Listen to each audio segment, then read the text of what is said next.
In 2004, when I was 44 years old, I was diagnosed with lung cancer, non-small cell lung cancer.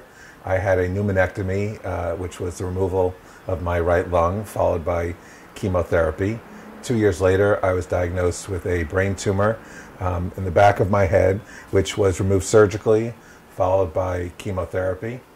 A year later, I was diagnosed with a tumor in my right rib cage, which was removed surgically, followed by chemotherapy.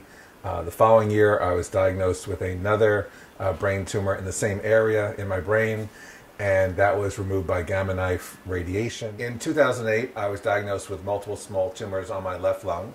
I immediately began chemotherapy, which I continued for 2 years into the summer of 2010.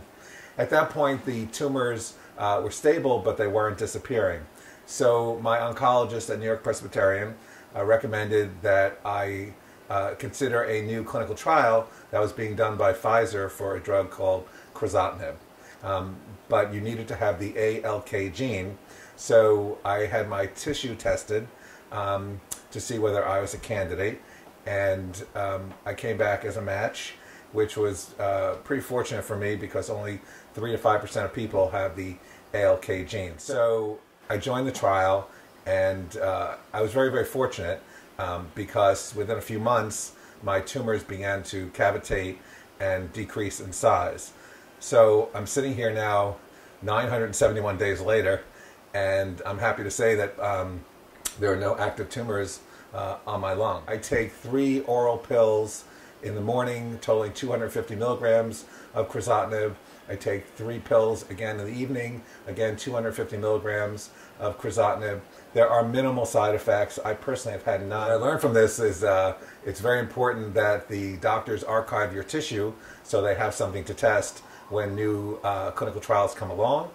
And it's also important that there is diagnostic testing available so that people can find out if they have the right match for any of the new treatments that are available in the market. I feel very strongly that lung cancer needs to be elevated to a national and an international health priority.